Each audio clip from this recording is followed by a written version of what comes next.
नमस्कार दोस्तों, मेरा नाम है अभय सिंह और आपका स्वागत है आपके अपने YouTube channel current affairs for exam में। दोस्तों, 18 जनवरी 2026 से यूपीएससी, स्टेट पीसीएस, एसएससी और बैंक एग्जाम जैसे कॉम्पिटिटिव एग्जामों के लिए आने वाले एमसीक्यू क्वेश्चंस को चलिए डिस्कस करते हैं। चलिए शुरू करते हैं फ्रेंड्स। किस राज्य ने महिला उद्यमियों के लिए Lakshmi digital marketing portal launch किया है? आपके ऑप्शंस हैं कर्नाटक, तमिलनाडु, केरल, तेलंगाना। इसका सही जवाब है कर्नाटक। हाल ही में कर्नाटक ने महिला उद्यमियों अर्थात वुमेन एंटरप्रेन्योर्स के लिए गृह Lakshmi digital marketing portal launch किया है। यह पोर्टल वुमेन लेड बिजनेसेस को सपोर्ट करने के लिए लॉन्च किया गया है। इसे women and child development department operate करेगा, जिसे हम महिला एवं बाल विकास विभाग भी कहते हैं। यह प्लेटफॉर्म एक state banked e commerce platform है तथा उसके रूप में काम करेगा, मतलब यह राज्य सरकार द्वारा समर्थित है। इसका प्राइमरी एम जो होगा वह रूरल वुमेन एम्पावरमेंट और डिजिटल इनकम को बढ़ावा देना होगा। चलिए अगले प्रश्न पर आते हैं। भारत में प्रतिवर्ष रक्षा बल पूर्व सैनिक दिवस अर्थात डिफेंस फोर्सेस वेटरन्स डे कब मनाया जाता है? आपके ऑप्शन हैं 10 जनवरी, 14 जनवरी, 15 जनवरी अथवा 26 जनवरी। इसका सही जवाब है 14 जनवरी। भारत में 14 जनवरी को डिफेंस फोर्स वेटरन्स डे अर्थात रक्षा बल पूर्व सैनिक दिवस मनाया जाता है। डिफेंस फोर्स वेटरन्स डे हर साल 14 जनवरी को ऑब्जर्व किया जाता है, जो कि फील्ड मार्शल के एम करिप्पा की 1953 में रिटायरमेंट को मार्क करता है। फ्रेंड्स, दो बातें याद रखने लायक हैं। पहला, रक्षा डिफेंस फोर्सेस वेटरन्स डे जो होता है वह फील्ड मार्शल के एम करिप्पा की 1953 की रिटायरमेंट को मार्क करता है। और आपको यह बताना है कि आर्मी डे क्यों मनाया जाता है। तो फ्रेंड्स, आर्मी डे का भी आप याद रखो तो इनका भी संबंध के एम करिप्पा से ही है। के एम करिप्पा ने जब चार्ज लिया था ब्रिटिश नेशनल से as an Indian army highest position पे, तब उनके उसके लिए ही आर्मी डे मनाया गया था। करिप्पा भारत के पहले कमांडर इन चीफ थे। 2026 में 10वां वेटरन्स डे मनाया गया था, जिसका main event Manekshaw centre Delhi cantt में हुआ था। इस दिन का मुख्य उद्देश्य एक्स सर्विसमैन के योगदान को सम्मान देना और उनके वेलफेयर इश्यूज पर ध्यान देना होता है। OROP अर्थात वन रैंक वन पेंशन जैसे महत्वपूर्ण पेंशन रिफॉर्म्स और ECHS अर्थात ex serviceman contributory health scheme को हाईलाइट किया गया है, जिससे 64 लाख से अधिक वेटरन्स और उनके परिवारों को मेडिकल फैसिलिटीज मिल रही है। भारत में लगभग 3.5 लाख नहीं 35 लाख सॉरी क्षमा चाहता हूँ 35 लाख वेटरन हैं। इस अवसर पर IPKF अर्थात इंडियन पीस कीपिंग फोर्स को ऑपरेशन पवन के लिए ट्रिब्यूट दिया गया है। साथ ही वेटरन से अपील की गई है कि अग्निवीर और युवाओं को मेंटर करके देश के भविष्य को मजबूत बनाने में अपना योगदान और दें। चलिए फ्रेंड्स, अब अगले प्रश्न पर आते हैं। भारत में मौजूदा रक्षा लाइसेंस धारकों के लिए प्रस्तावित नवस्वचालित FDI सीमा क्या है? आपके ऑप्शंस हैं 49%, 91%, 74% या 100%। इसका सही जवाब है 74%। हाल ही में गवर्नमेंट ने ऑटोमेटिक रूट से मतलब जो स्वचालित रूट होता है उससे जो डिफेंस में FDI लिमिट है उसको 49% से बढ़ाकर 74% कर दिया है। यह rule existing defence licence holders के लिए अप्लाई होता है, जिसमें प्रायर अप्रूवल की जरूरत नहीं पड़ेगी। 74% से ऊपर की FDI सिर्फ मॉडर्न टेक्नोलॉजी क्लॉज के अंडर अलाउ होगी। यह रिफॉर्म का गोल डोमेस्टिक मैन्युफैक्चरिंग को बूस्ट करना है और डिफेंस एफडीआई को 25.5 मिलियन तक लाना है। चलिए अगले प्रश्न पर आते हैं। 2026 में भारत के 92 शतरंज ग्रैंड मास्टर कौन बने हैं? आपके ऑप्शन हैं आर प्रगनंदा, गुकेश डोमराजू, निहाल सरीन या आर एन वैष्णव। फ्रेंड्स, अगर आप चेस को फॉलो करते हैं तो आप सभी जानते होंगे यह क्वेश्चन बहुत ईजी है, क्योंकि पहले के 3 नाम जो हैं वह सभी को पता है। जो चौथा नाम है वो हाल ही में इंडिया के 92 चेस ग्रैंड मास्टर बने हैं, मतलब आर्यन वार्ष्णेय। आर्यन वार्ष्णेय ने सिर्फ 21 साल की उम्र में 2026 में भारत के 92 ग्रैंड मास्टर बने हैं। उन्होंने आर्मेनिया में फाइनल में जीएम नॉम अचीव किया है और पूरी ट्रेनिंग अपने फादर से ही ली है। उनकी पहली फाइट रेटिंग है 1261 थी और वो नेशनल अंडर 13 चैंपियन भी रहे हैं 2018 में। चलिए अगले प्रश्न पर आते हैं। सलीम बिन ब्रेक के इस्तीफे के बाद जनवरी 2026 में यमन के नए प्रधानमंत्री के रूप में किसे नियुक्त किया गया है? आपके ऑप्शंस हैं रसाद अल अमीनी, शाया मोहसिन अल जिदानी, एतरुस अल जबूदी या अहमद अब्बास बिन मुबारक। इसका सही जवाब है फ्रेंड्स शायन मोहसिन अल जिदानी। यमन के प्रेसिडेंशियल इलेक्शन काउंसिल अर्थात पीएलसी ने जनवरी 2026 में पीएम सलीम बिन बारेक का रेजिग्नेशन एक्सेप्ट किया है। शायन मोहसिन अल जिदानी जो यमन के फॉरेन मिनिस्टर थे, उन्हें नया प्राइम मिनिस्टर अपॉइंट किया गया है। पीएलसी 2022 में प्रेसिडेंट अब्दुल्ला मंसूर हादी को रिप्लेस करने के लिए बना था और रसद अल अमीनी चेयर करते थे इसको। जिदानी को पॉलिटिकल फ्रेगमेंटेशन और इकोनॉमिक्स कोलैप्स के बीच नई कैबिनेट बनाने की जिम्मेदारी भी दी गई है। सलीम बिग बेरेक को बाद में पीएलसी चेयरमैन का फाइनेंशियल एडवाइजर बनाया गया है। यह transition Saudi Arabia UAE tension के बैकड्रॉप में हुआ है। चलिए अगले प्रश्न पर आते हैं। बजाज पुणे ग्रांड टूर 2026 का आयोजन कब किया गया? आपके ऑप्शंस हैं 10 से 14 जनवरी 2026, 15 से 18 जनवरी 2026, 19 से 23 जनवरी 2026, 25 से 30 जनवरी 2026। तो इसका सही जवाब है फ्रेंड्स 19 से 23 जनवरी 2026। बजाज पुणे ग्रांड टूर 2026 का आयोजन 19 से 23 जनवरी 2026 के बीच हुआ है। यह भारत की पहली UCI 2.2 कॉन्टिनेंटल साइकिलिंग रेस है। इसके पहले 5 चरणों में कुल 437 किलोमीटर की दूरी तय करनी होती है। इसमें 29 टीम, 35 कंट्रीज और 171 साइक्लिस्ट पार्टिसिपेट करते हैं।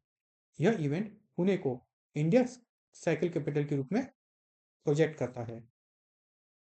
फ्रेंड्स, मैं आपको जो भी पॉइंट्स एक्सप्लेनेशन के साथ बता रहा हूँ, इसको भी याद कर लीजिए, हो सकता है प्रश्न इसमें से ही बन जाए। चलिए अगले प्रश्न पर आते हैं। पुणे ग्रांड टूर 2026 के गुडविल एम्बेसडर के रूप में किसे नियुक्त किया गया है? आपके ऑप्शंस हैं विराट कोहली, नीरज चोपड़ा, अभिनव बिंद्रा, MS धोनी। तो इसका सही जवाब है MS धोनी।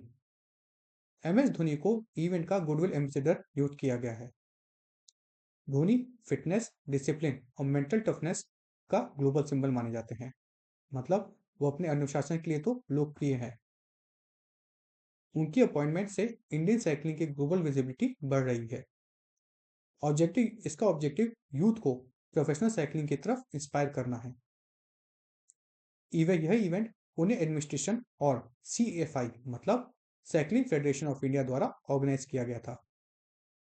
रेस UCI अर्थात यूनियन साइक्लिस्ट इंटरनेशनल के प्रोफेशनल फ्रेमवर्क में रिकॉग्नाइज्ड है। चलिए अगले प्रश्न पर आते हैं।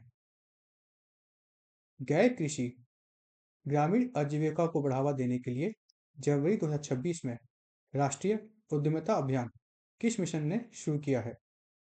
आपके ऑप्शन हैं फ्रेंड्स, DAY-NRLM, PMGDY, PMFME या PMFBY।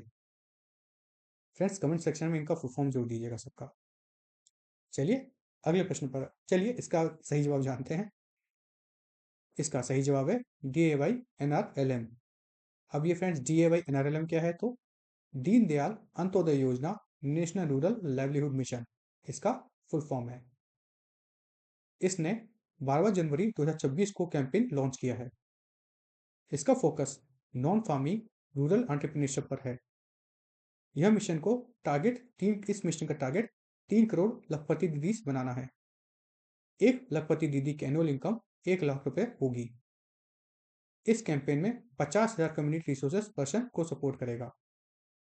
इसमें पार्टनर्स जो हैं वो हैं नाबार्ड, नीति आयोग और EDII। चलिए अगले प्रश्न पर आते हैं।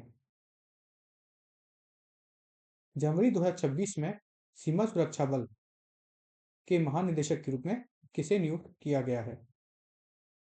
आपके ऑप्शंस हैं प्रवीण कुमार, शत्रुजीत सिंह कपूर, राकेश अग्रवाल या सदानंद वसंत दांते।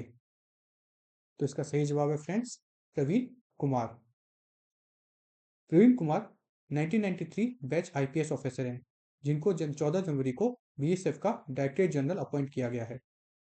उनका टेन्योर 30 सितंबर 2030 तक अप्रूव्ड है। इससे पहले वो ITBP अर्थात इंडो तिब्बतियन बॉर्डर पुलिस के DG रह चुके हैं, मतलब वहाँ के डायरेक्टर जनरल रह चुके हैं। बॉर्डर सिक्योरिटी फोर्स जो है वो बेसिकली इंडिया और पाकिस्तान, साथ में इंडिया और बांग्लादेश बॉर्डर्स को गार्ड करती है। BSF ministry of home affairs के अंडर काम करती है। चलिए फ्रेंड्स अगले प्रश्न पर आते हैं। जनवरी 2026 में किस रूसी एजेंसी ने एक ब्रिटिश राजनयिक पर जासूसी का आरोप लगाया है? आपके ऑप्शन हैं फ्रेंड्स GRU, SVR, रॉस ग्रावर्दिया या FSB। तो फ्रेंड्स इसका सही जवाब है FSB। रशिया की FSB अर्थात फेडरल सिक्योरिटी सर्विस ने ब्रिटिश डिप्लोमेट पर अंडरकवर इंटेलिजेंस ऑफिसर होने का आरोप लगाया है। यह डिप्लोमेट मॉस्को में सेकंड सेक्रेटरी के रूप में पोस्टेड था। रशिया ने उनकी एक्रेडिटेशन रिवोक कर दी है और 2 हफ्तों में उनको देश छोड़ने को कहा है। यूके ने एलिगेशन को बेसलेस ठहराया है और वो ठहराएंगे ही, और एक्सपोल एक्शन की वार्निंग भी दी है। रशिया ने यूके की चार्ज डी अफेयर्स डेनिया ढोकलिया को सम्मान किया है। यूक्रेन इन्वेशन 2022 के बाद से यूके रशिया रिलेशन स्ट्रेन रहे हैं, ये हम सभी जानते हैं। चलिए फ्रेंड्स अगले प्रश्न पर आते हैं। किसने घोषणा की है कि भारत की 5G उपयोगकर्ताओं की संख्या 40 करोड़ पार कर गई है? आपके ऑप्शन हैं अश्विनी वैष्णव, ज्योतिरादित्य सिंधिया, नितिन गडकरी या पीयूष गोयल। तो इसका सही जवाब है फ्रेंड्स ज्योतिरादित्य सिंधिया। हाल ही में भारत दुनिया का दूसरा सबसे बड़ा 5G व्यापार बाजार बन गया है, और इसकी घोषणा हमारे देश के केंद्रीय मंत्री श्री ज्योतिरादित्य सिंधिया ने की है। यह 3 वर्षों में 40 करोड़ उपयोगकर्ता इसमें जुड़े हैं। अच्छा, बड़ी बात क्या है कि ये सारे 40 करोड़ उपयोगकर्ता 5G यूजर्स हैं। भारत विश्व की सबसे तेज 5G रोल आउट में से एक देश है। चलिए अगले प्रश्न पर आते हैं। नई दिल्ली में तीसरे अंतर्राष्ट्रीय पतंग महोत्सव 2026 का उद्घाटन किसने किया? आपके ऑप्शन हैं श्री नरेंद्र मोदी, श्री अमित शाह, श्री राजनाथ सिंह, श्री अरविंद केजरीवाल। इसका सही जवाब है फ्रेंड्स श्री अमित शाह। अमित शाह ने third fight international fight kite festival 2026 का आयोजन किया। यह फेस्टिवल बांसेरा पार्क नई दिल्ली में ऑर्गेनाइज किया गया था। यह काइट फ्लाइंग का कनेक्शन इंडिया के फ्रीवे मूवमेंट से रिलेटेड था। इसमें ब्रिटिश फ्लैमिंगो बैग की पतंगें उड़ाई गई थी। काइट फेस्टिवल का मैसेज था एक भारत श्रेष्ठ भारत। चलिए फ्रेंड्स, अब कल का प्रश्न भी देख लेते हैं। 7 अक्टूबर के हमले के दौरान इजरायलियों के खिलाफ यौन हिंसा को रोकने के लिए यौन हिंसा में रोकने में विफल रहने का आरोप लगाने के बाद इजराइल ने संयुक्त राष्ट्र के किस निकाय से खुद को अलग कर लिया था? आपके ऑप्शन हैं friend, UN women, UNHCR, UNCTAD, ओसीएचए। तो इसका सही जवाब है फ्रेंड्स, यूएन वुमेन। इजराइल ने जुलाई 24 में यूएन वुमेन अर्थात United nation equity for gender equality and empowerment of women के साथ कॉपरेशन एंड कर दिया है। यह डिसीजन का रीजन था अक्टूबर 7 अटैक्स पर इजरायली वुमेन का सेक्सुअल वायलेंस इश्यू पर साइलेंस रहना। इजराइल ने बॉडी पर सेलेक्टिव ह्यूमन राइट एडवोकेसी का आरोप लगाया है, जो कि अक्सर कर यूएन करता भी है। यह स्टेप्स यूएस के 66 ग्लोबल बॉडीज से एग्जिट के बाद ब्रॉडर रिव्यू का हिस्सा है।